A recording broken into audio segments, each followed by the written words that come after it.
Di sini saya akan memberitakan tentang sistem pemerintahan Indonesia pada masa awal kemerdekaan. Sesuai dengan hasil sidang kedua PPKI 19 Agustus 1945 dan tanggal 12 September 1946 adalah dibentuknya Kabinet Presidensial atau Kabinet RI 1 dengan 12 departemen dan 4 menteri negara. Kemudian keluarnya maklumat pemerintahan nomor 3 tanggal 3 November 1945 tentang anjuran pembentukan partai politik dengan syarat harus memperkuat perjuangan, mempertahankan kemerdekaan dan menjamin keamanan masyarakat. Ini saya akan membawakan berita tentang makna rapat raksasa di lapangan Ikada. Yang pertama, rapat tersebut berhasil mempertemukan pemerintah Republik Indonesia dengan rakyatnya. Yang kedua, rapat tersebut merupakan perwujudan kewibawaan pemerintah Republik Indonesia dengan rakyatnya. Lalu yang ketiga, menanamkan kepercayaan diri bahwa rakyat Indonesia mampu mengubah nasib dengan kekuatan sendiri. Dan yang terakhir, rakyat mendukung pemerintah yang baru terbentuk, buktinya setiap instruksi pimpinan mereka laksanakan. Di sini saya akan membawakan berita tentang peristiwa lapangan Ikada di Jakarta. Peristiwa raksasa lapangan Ikada di Jakarta terjadi pada tanggal 19 September 1945. Hal tersebut terjadi karena Jepang ingin menyerahkan kekuasaannya kepada sekutu pada tanggal 10 September 1945. Di lapangan Ikada atau Ikatan Atlet Jakarta telah dilaksanakan rapat umum yang diketuai oleh Komite Aksi Menteng 31. Tujuan dari rapat tersebut adalah supaya para pemimpin Indonesia dapat berbicara langsung kepada rakyat dengan tujuan supaya rasa kemerdekaannya tetap digenggam oleh rakyat Indonesia. Dan tujuan yang kedua adalah menunjukkan kepada dunia bahwa Indonesia merdeka karena usahanya sendiri, bukan karena pemberian dari Jepang.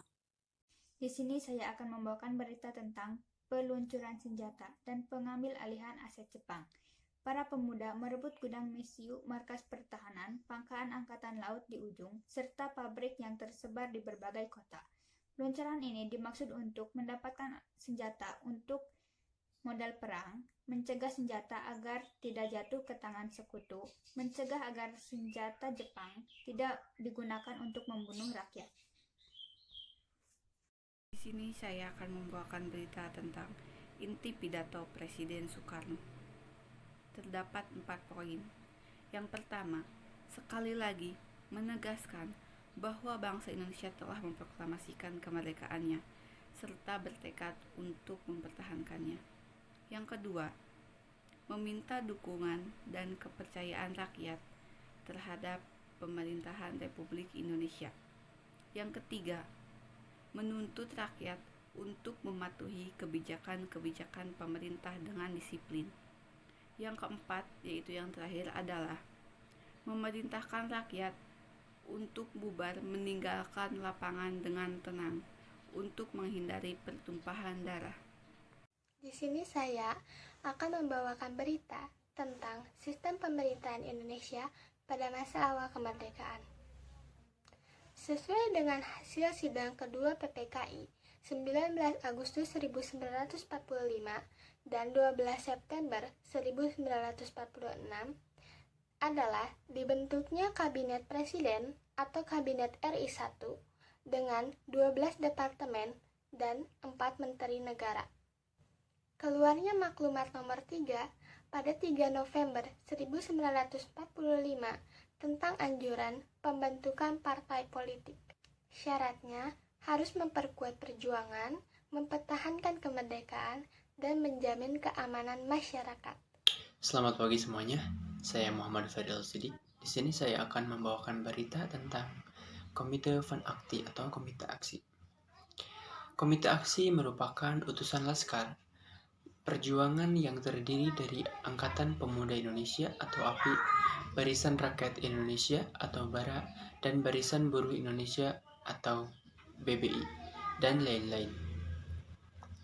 Pada tanggal 2 September 1945, komite ini memberikan dukungan terhadap negara Republik Indonesia dengan mengeluarkan Manifesto Suara Rakyat nomor 1.